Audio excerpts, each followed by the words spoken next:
8월 19일 금요일 삶의 기적을 일으키는 30분 예배를 시작하도록 하겠습니다. 하나님께서 오늘 우리에게 주신 말씀은 요한복음 3장 1절에서 10절까지 말씀입니다. 이 말씀 제가 봉독하도록 하겠습니다. 그런데 바리새인 중에 니고데모라 하는 사람이 있으니 유대인의 지도자라. 그가 밤에 예수께 와서 이르되 랍비여 우리가 당신은 하나님께로부터 오신 선생인 줄 아나이다. 하나님이 함께 하시지 아니하시면 당신이 행하시는 이 표적을 아무도 할 수 없습니다. 예수께서 대답하여 이르시되 진실로 진실로 내게 이르노니 사람이 거듭나지 아니하면 하나님 나라를 볼 수 없느니라. 니고데모가 이르되 사람이 늙으면 어떻게 날 수 있사옵나이까? 두 번째 모태에 들어갔다가 날 수 있사옵나이까? 예수께서 대답하시되 진실로 진실로 내게 이르노니 사람이 물과 성령으로 나지 아니하면 하나님 나라에 들어갈 수 없느니라. 육으로 난 것은 육이요 영으로 난 것은 영이니 내가 네게 거듭나야 하겠다는 말을 놀랍게 여기지 말라. 바람이 임으로 불매 내가 그 소리는 들어도 어디서 와서 어디로 가는지 알지 못하나니 성령으로 난 사람도 다 그러하니라. 니고데모가 대답하여 이르되 어찌 그러한 일이 있을 수 있나이까? 예수께서 그에게 대답하여 이르시되 너는 이스라엘의 선생으로서 이러한 것들을 알지 못하느냐? 아멘. 오늘도 이 시간 하나님께서 우리에게 주신 말씀을 듣기 전에 잠시 기도하는 시간 갖도록 하겠습니다. 하나님 아버지, 오늘도 저희를 사랑하셔서 저에게 말씀하여 주시니 감사합니다. 하나님 아버지, 오늘도 주시는 말씀을 믿음으로 인해서 저희의 삶 속에 하나님 주신 말씀들이 저희의 삶이 되는 놀라운 역사를 체험하며 하나님의 크신 영광 하나 되는 저희 모두가 될 수 있도록 은혜 베풀어 주옵소서. 예수님의 이름으로 감사하며 기도드리옵나이다. 아멘. 하나님이신 예수님께서는 사내들인 공예의 회원이었던 니고데모를 만났을 때 하나님의 나라, 그 하나님의 나라에 어떻게 들어가는지에 대해서 말씀하셨어요. 하나님의 나라에 들어가기 위해서는 거듭나야 된다, 다시 태어나야 된다 라고 말씀하시면서 그럼 어떻게 거듭날 수 있는가? 그 방법에 대해서 물과 성령으로 거듭나야 된다. 성령님의 역사하심으로 통해서 다시 태어나야 된다는 것을 명확하게 말씀해 주셨습니다. 그렇게 하나님 나라에 들어가기 위해서는 성령님의 역사하심에서 새롭게 태어나야 되는데, 거듭 태어나야 되는데, 그렇게 말씀하시고 계속해서 요한복음 3장 6절은 이렇게 말씀합니다. 육으로 난 것은 육이요 영으로 난 것은 영이니 라고 말씀합니다. 이 말씀을 조금 알기 쉽게 현대인 성경을 살펴보면 육체에서 난 것은 육체이고 성령으로 난 것은 영이다 라고 말씀합니다. 육체에서 난 것은 부모, 아버지와 어머니 이를 통해서 육신을 통해서 난 것은 육체라는 거예요. 육적인 존재라는 거예요. 그러니까 우리 모두는 다 육적인 존재예요. 근데 이제 그렇게 육적인 존재가 성령님을 통해서 거듭나게 되면 영이라는 거예요. 영이라는 것은 영적인 존재가 된다는 거예요. 하나님 예수님께서는 우리에게 아주 중요한 진리를 말씀하시는데 우리는 다 육을 통해서 태어났습니다. 그래서 육적인 존재예요. 육체를 지닌 존재예요. 근데 그렇게 다 육체를 지닌 존재인데 성령의 역사하심을 해서 거듭난 사람은 이제 영적인 존재가 된다라고 말씀한다는 겁니다. 그래서 하나님께서는 바울 사도를 통해서 고린도후서 5장 17절에서 이렇게 말씀하십니다. 그런즉 누구든지 그리스도 안에 있으면 새로운 피조물이라. 이전 것은 지나갔으니 보라 새 것이 되었도다. 누구든지 아브라함의 후손뿐만 아니라 이스라엘 백성뿐만 아니라 할례를 받은 사람뿐만 아니라 누구든지 어떤 민족이든지 누구든지 남자든지 여자든지 아이든지 나이가 많은 분이든지 누구든지 그리스도 안에 있으면 새로운 피조물이라. 그리스도 안에 있다는 것은 성령님의 역사하시면서 거듭난 사람을 의미해요. 거듭난 사람은 새로운 피조물이라는 거예요. 새롭게 창조된 사람이라는 거예요. 이전 것은 지나갔으니 보라 새 것이 되었다. 이전과는 전혀 다른 사람이라는 겁니다. 왜냐하면 우리가 조금 전에도 살펴봤듯이 성령님을 통해서 거듭난 사람은 단순히 육체를 가진 육적인 존재가 아니라 영적인 존재로 변화된다는 거예요. 새로운 존재로 변화된다는 거예요. 그렇기 때문에 그리스도 안에 있으면 성령님의 거듭나게 하시는 역사하심을 체험하면 새로운 피조물이라 단순히 육적인 존재가 아니라 영적인 존재로 변화된다. 영적인 존재가 되었다라고 하나님 우리에게 말씀하신다는 거예요. 따라서 오늘 말씀을 듣고 있는 우리들도 성령님의 거듭나게 하심으로 인해서 영적인 존재로 변화되었음을 믿습니다. 우리가 그렇게 성령님의 역사하심으로 인해서 거듭나게 되면 단순히 육체를 지닌 육적인 존재의 그런 사람이 아니라 이제 영적인 존재로 변화된다는 거예요. 거듭난 사람은 영적인 존재가 된다는 겁니다. 근데 우리가 세상을 살다 보면 사람들의 모습을 볼 때, 그리고 우리 자신의 모습을 볼 때 우리 육체의 눈에는 성령으로 거듭난 사람인지, 그래서 영적인 존재인지, 아니면 아직 성령으로 거듭나지 않은 육적인 존재인지 우리 육체의 눈으로는 사실 표시가 나지 않는다는 거예요. 성령으로 거듭난 사람이라고 뭔가 육체의 눈에 볼 때 모습이 달라지는 건 없다는 거예요. 그렇다면 우리가 성령님의 역사하심에서 거듭난 사람인지 아니면 아직 거듭나지 못한 사람인지를 우리가 어떻게 알 수 있을까? 우리는 이 부분이 궁금합니다. 그래서 하나님께서 오늘 이 부분에 대해서 말씀해 주세요.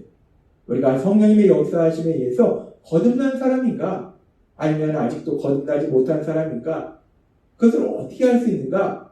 그 부분에 대해서 말씀하실 때 예수님께서는 계속해서 요한복음 3장 7절과 8절의 말씀을 통해서 이렇게 말씀하십니다. 내가 너에게 거듭나야 하겠다는 말을 놀랍게 여기지 말라. 바람이 임으로 불매 너가 그 소리는 들어도 어디서 와서 어디로 가는지 알지 못하다니 성령으로 난 사람도 다 그러하니라 라고 말씀합니다.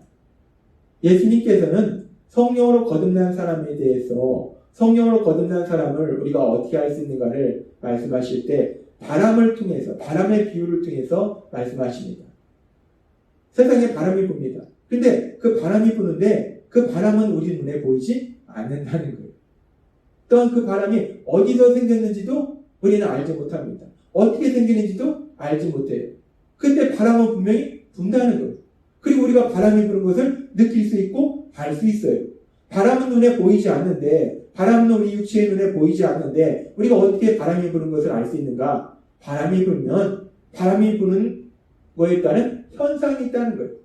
바람이 불 때 일어나는 현상들을 통해서 바람은 눈에 보이지 않지만 바람이 불 때 일어나는 현상들을 통해서 바람이 불고 있구나 라는 걸 알 수 있다는 겁니다.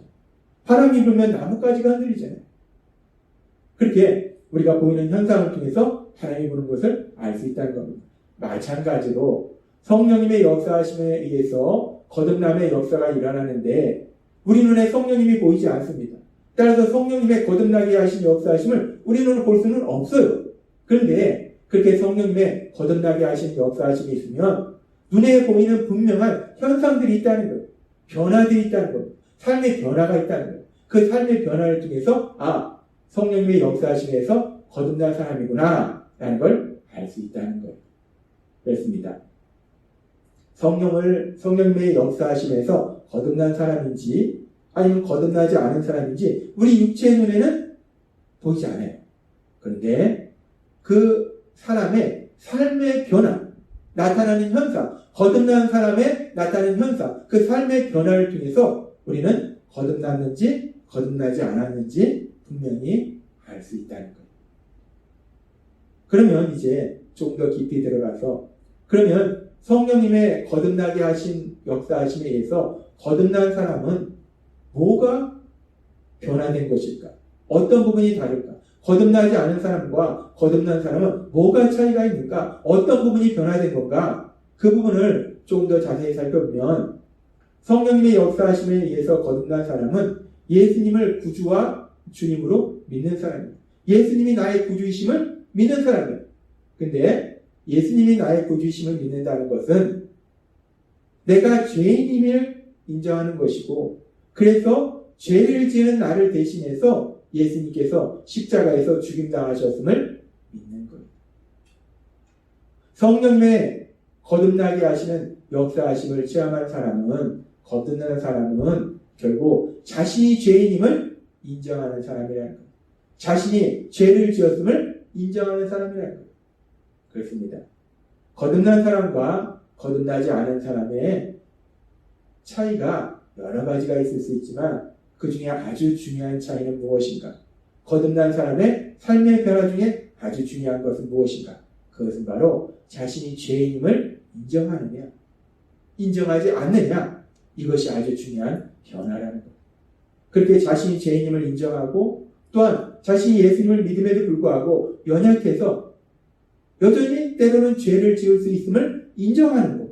그것이 바로 성령으로 거듭난 사람의 모습이라는 겁니다. 저 또한 성령으로 거듭나기 전과 거듭난 후의 삶이 있어요. 예수님을 믿기 전과 예수님을 믿은 후의 삶이 있어요. 제가 성령님의 역사하심을 체험하기 전에는 어떤 삶을 살았는가? 저는 제 자신이 착한 사람이다, 선한 사람이다 라고 생각했어요.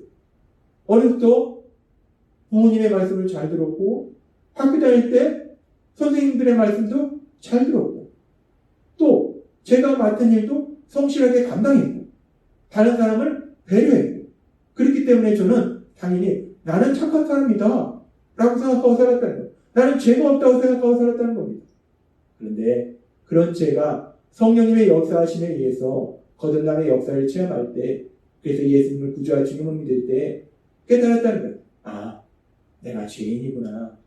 내가 죄를 졌구나. 선하신 하나님, 그 선하신 하나님을 믿지 않음으로 인해서 선하신 하나님의 말씀대로 산 것이 아니라 내 생각대로 살았던 죄인이구나 라는 것을 깨달았다는 거예요. 그렇습니다. 성령님의 거듭나게 하시는 역사하심을 체험하면 자신이 죄인임을 깨닫는다는 거예요. 인정한다는 거예요.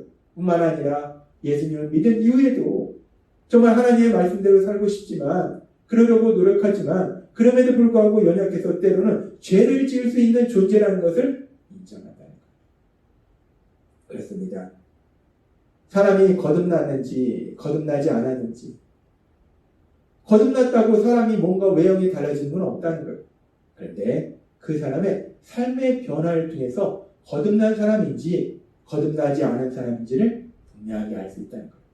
여러 가지 변화를 통해서 거듭난 사람인지 거듭나지 않은 사람인지에 대해서 알 수 있지만 그 중에 아주 중요한 변화는 오늘 주신 말씀처럼 거듭난 사람은 자신이 죄인임을 인정한다는 거예요.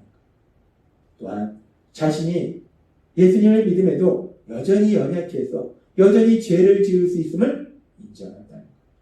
그것이 거듭난 사람의 변화라는 겁니다. 하나님은 오늘 우리에게 아주 중요한 말씀을 하십니다. 성령님의 역사하심에서 거듭나야지만 하나님 나라에 들어갈 수 있는데 거듭난 사람과 거듭나지 않은 사람을 어떻게 우리가 알아볼 수 있는가?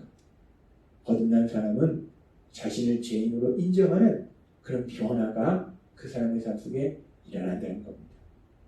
그렇다면 오늘 말씀을 듣는 우리들은 어떤 사람인가요? 우리는 성령님의 역사하심에서 거듭난 사람인가요? 아니면 아직도 거듭나지 못한 사람인가요? 여러분은 어떻습니까? 여러분 자신이 죄인임을 인정하시나요? 여러분이 세상을 살아갈 때 때로는 죄 유혹에 넘어져서 죄를 짓기도 한다는 그 진리를 인정하시나요? 하나님은 오늘 우리에게 다시 한번 말씀하십니다. 여러분 안에 계신 성령님의 인도하심과 도우심으로 죄인임을 인정하고 그래서 우리를 거듭나게 하시는 하나님의 은혜, 그렇게 은혜 주시는 그 하나님의 영광을 나타내는 귀한 삶을 사시는 여러분 되시길 주님의 이름으로 축원합니다. 기도하겠습니다. 하나님 아버지 감사합니다. 오늘도 주신 말씀처럼 성령님의 거듭나게 하신 역사하심이 있어야지만 하나님 나라에 들어갈 수 있는데 그렇다면 거듭난 사람을 우리가 어떻게 알아볼 수 있는가? 우리의 육체의 눈으로 보이는 모습상의 변화는 없지만 오늘 주신 말씀처럼 삶의 변화를 통해서 거듭났는지 거듭나지 않았는지를 알 수 있다고 말씀해 주시니 감사합니다. 오늘 주신 말씀처럼 정말 우리가 성령의 역사하심에서 거듭난 사람으로서 죄인임을 인정하고 또한 연약함을 위해서 죄를 지을 수 있음을 인정하고 그럼에도 불구하고 저희를 사랑하신 그 하나님을 믿음으로 인해서 그 하나님의 영광을 나타내시는 나는 귀한 삶을 사는 저희 모두가 될 수 있도록 은혜 베풀어 주옵소서. 예수님의 이름으로 감사하며 기도드립니다. 아멘. 이 시간도 하나님께서 우리에게 주신 말씀을 묵상하면서 조용히 기도하는 시간 갖도록 하겠습니다.